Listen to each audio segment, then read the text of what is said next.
Hello and welcome to the Minimum Competence episode for Wednesday, July 26, 2023. I'm your host for today, Gina Leahy, a real estate and finance attorney from Philadelphia. In today's episode, we have the North Face facing off with the IRS on taxes owed on transfers to foreign subsidiaries. Meta fined $14 million for its data collection practices in Australia, and Elon Musk is taking his fight with the SEC over his tweets to the Supreme Court. Let's put something easy on our to-do list so we can cross it off and feel accomplished, and dive into today's legal news. On this day in legal history, July 26th, in 1990, President George H.W. Bush signed into law the Americans with Disabilities Act, a comprehensive civil rights law that prohibits discrimination based on disability. It covers 5 main areas, including employment, public services, public accommodations, and commercial facilities and telecommunications. The Act mandates that employers, public services, and businesses provide reasonable accommodations for people with disabilities, ensuring equal opportunities in all facets of society. It represents a significant advancement in guaranteeing the rights of individuals with disabilities, protecting them from exclusion, segregation, and unequal treatment.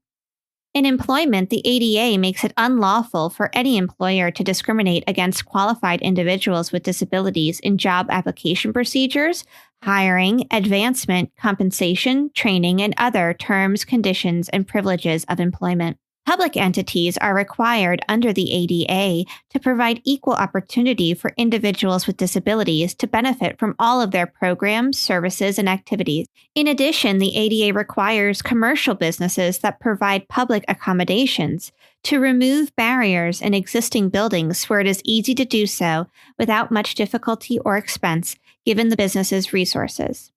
Finally, any violation of these requirements can lead to legal sanctions, compensations, and penalties.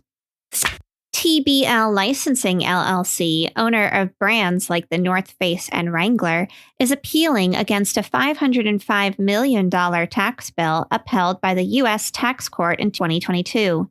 The tax dispute stems from TBL Licensing's transfers of its property, including intangible assets, to a foreign subsidiary as part of a Section 361 corporate reorganization. This process involves one company transferring all of its assets to another company in exchange for stock, which is then distributed to its shareholders.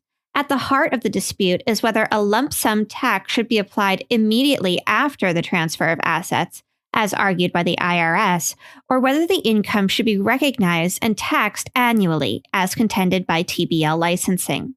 The company argues that the tax court's interpretation of Section 367D would make every 361 exchange subject to the immediate gain recognition rule, thereby eliminating the role of the annual payments rule.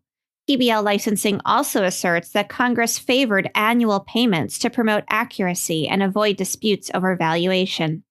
The IRS argues that all outbound reorganizations should be subject to the disposition payment rule, with exceptions carved out by the Treasury for instances where the annual payments rule could apply without risking tax avoidance.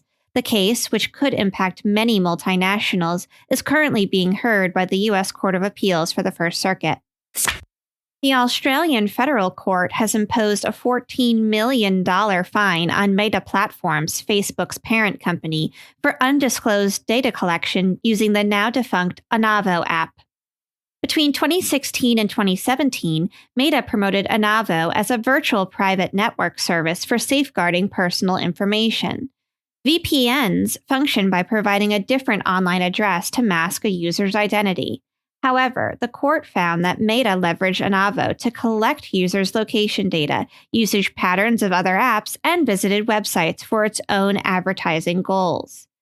The judge stated that this lack of sufficient disclosure could have prevented thousands of Australian consumers from making an informed decision about their data's usage prior to downloading and using the Anavo app.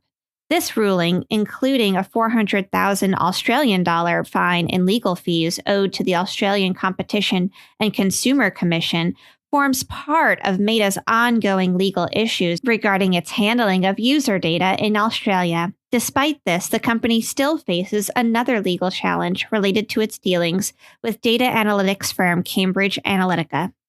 Elon Musk, the CEO of Tesla and SpaceX and owner of Twitter, or X, or whatever he's calling it these days, plans to appeal to the U.S. Supreme Court a decision regarding a consent decree issued by the Securities and Exchange Commission. The consent decree was implemented following Musk's tweet in August of 2018, claiming that he had funding secured to take Tesla private, an action that the SEC claimed defrauded investors. This decree has been upheld by the Second U.S. Circuit of Appeals in Manhattan.